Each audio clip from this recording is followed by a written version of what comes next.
Pamąstymai prieš miegą apie Trumpo taikos tą susitarimą iš Pakistano policijos nuovado. Ten matosi yra areštuoti, sulaikytieji.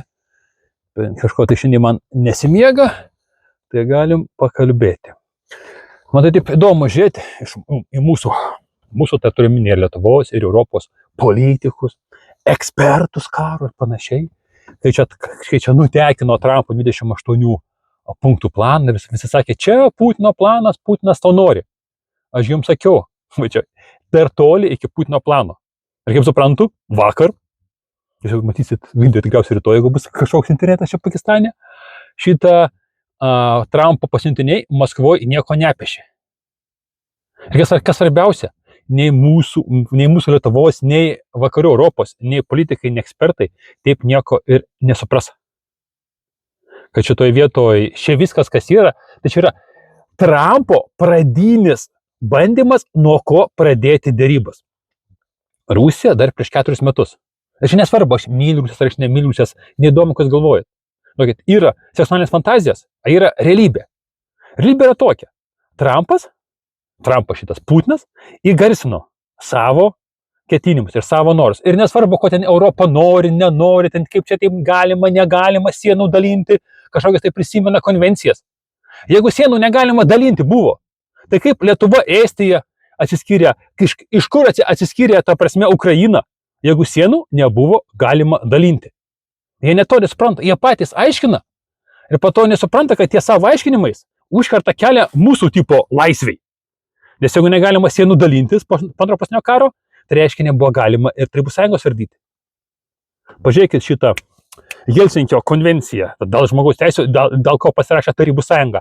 Dėl to, kad vakarai pripažino Tarybų Sąjungos sienas. Tai reiškia, pagal tas teisės visas mes neteisėtai išėjom per jėgą iš Tarybų Sąjungos. Tačiau, bet čia jau rimta tematika, čia jau iš vis visiems bus kosmosas. Paprašiau papasakosiu, ta prasme, ir ne apie tai. Apie tai, dėl ko mūsų politikai nesupras, kas čia vyksta pasaulyje. Bus atskiras video, šnekėsiu apie 3 grupės šitų elitų. Kokios būna 3 grupės elitų ir kaip vienas ir kitos reaguoja valstybėse. Tai va, čia yra tik tai Trumpo pradinis planas, nuo ko Trumpas norėjo atsimušinėti. Čia joks ne Putino planas, kaip jūs visi įsivaizdavo. Nes tas G8, tai čia Trumpas norėjo pasityčioti iš europiečių. Nu, tipo, aš jums dabar Putiną atvesiu į G8 ir turėsit su juo kalbėti. Kokio velnio Putinas ten turėtų eiti, ką Putinas veiktų G8, man paaiškinkit. Jau pagal tai buvo aišku, kad šitas planas yra, ta prasme, nei kiek, nei biškio nesuderintas su Putino norais. Dabar kodėl Putinas taip stovi savo pozicijose? Kodėl jos niekas negali pajudinti? A dėl to, kad tankai pasistipresni. Mes gyvenam realpolitik. Dėl ko Putinas turėtų daryti kažkokias tai nuolaidas. Kam?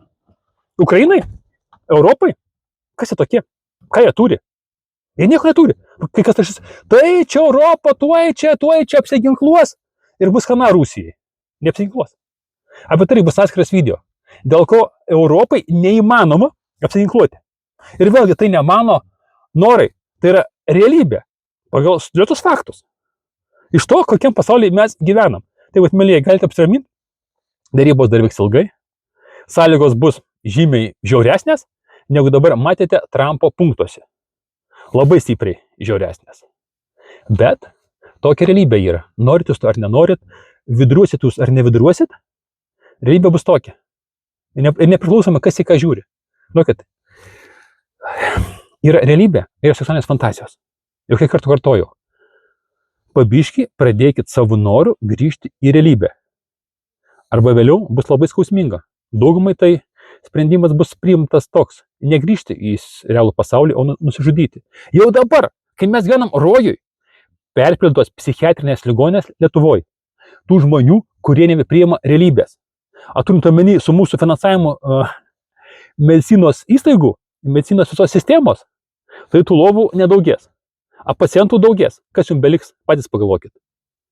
Kai jūs psichologiškai nepernešit to, kas vyksta realiai pasaulyje, o jūsų seksualiniam fantazijom neužteks babkių paprasčiausiai.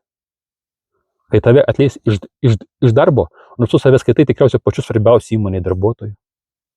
Kai paaiškės, kad to pinigų užtenka tik tai sumokėti daug dievę už internetą, už pigiausią dešrą ir gal net be sviesto, o tai artėjom, mes labai artėjom. Video indėjau apie ekonomiką, vieną iš faktorių, dėl ko ateina batai. Tai vienas iš faktorių. Bus įdomu ir rašysiu ir daugiau. Taip pat, mėlyjei, bet kokiu atveju nuostabus, jeigu čia dedi komentarus. Ir ką, mėlyjei, laikykitės, laukit, fantazuokit, seksualuokit ar kaip nors dar.